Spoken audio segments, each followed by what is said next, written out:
Pernah nggak sih Anda bikin sebuah keputusan yang ujung-ujungnya nyesel banget? Hari ini kita bakal kupas tuntas cara menghindari apa yang disebut pajak kebodohan dan gimana cara ngebangun sebuah sistem buat meraih sukses yang konsisten, semuanya berdasarkan ide-ide dari Keith J. Cunningham. Oke, kita mulai dari kutipan John Wayne ini ya. Ini dalam banget sih.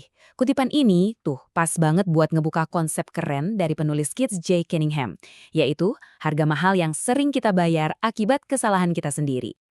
Yap, hari ini kita akan dalami gimana caranya biar kita berhenti bayar apa yang disebut Cunningham sebagai pajak kebodohan ini. Jadi, apa sih pajak kebodohan itu? Gampangnya gini, ini adalah harga yang harus kita bayar buat keputusan-keputusan ngaco kita sendiri. Dan seringkali, ini jadi pengeluaran terbesar dalam hidup kita loh, yang datang dari pilihan impulsif dengan konsekuensi yang, ya, gede banget. Nah, ini kuncinya. Sadar diri.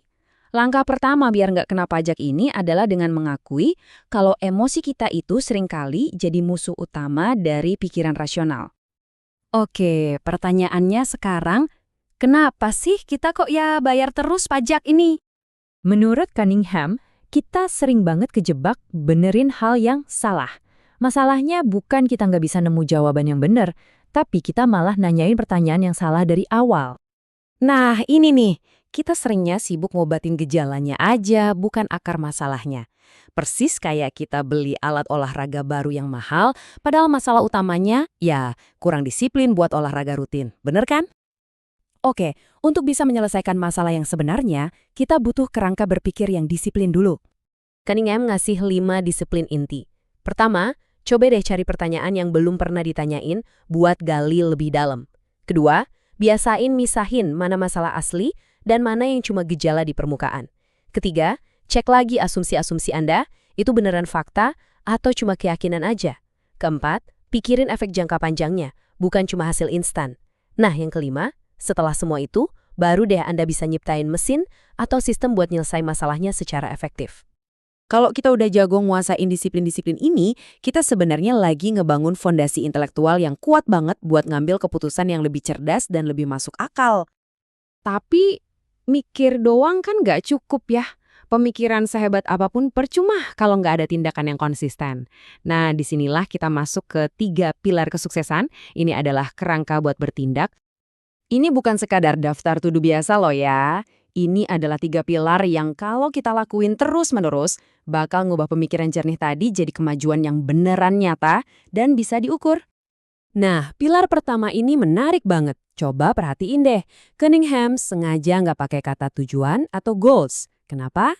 Soalnya kata itu udah sering diartikan sebagai harapan doang. Sebaliknya, dia pakai istilah hasil utama. Ini adalah standar yang nggak bisa ditawar-tawar lagi. Dengan nulisin ini setiap hari, kita jadi dipaksa fokus sama apa yang paling penting, biar nggak kejebak ngurusin hal-hal sepele. Pilar kedua ini ngingetin kita lagi kalau kemajuan itu bukan soal satu langkah besar yang heroik, tapi soal hal-hal kecil yang kita lakuin tiap hari, secara konsisten. Artinya, ya pastiin kalender Anda itu bener-bener nyerminin prioritas Anda setiap hari. Dan pilar ketiga, wah ini krusial banget. Kenapa? Karena otak kita itu jago banget, jenius malah.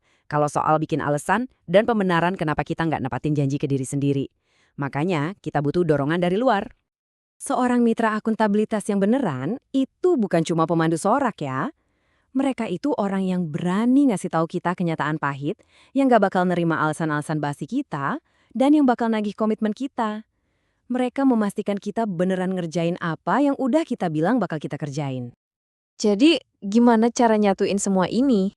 Nah, ini dia gambaran besarnya. Tujuannya adalah kita bikin sebuah sistem, sebuah mesin yang bisa diandelin. 5 disiplin itu buat ngerancang mesinnya, alias cara kita mikir. Dan 3 pilar itu buat ngejalanin mesinnya setiap hari, alias cara kita bertindak. Dengan kita berhasil lolos dari pajak kebodohan dan ngebangun mesin ini, kita jadi punya kendali penuh buat nentuin sisa permainan kita. Ini ninggalin kita dengan satu pertanyaan terakhir yang penting banget buat direnungin. Gimana Anda akan memainkan babak kedua dalam hidup Anda?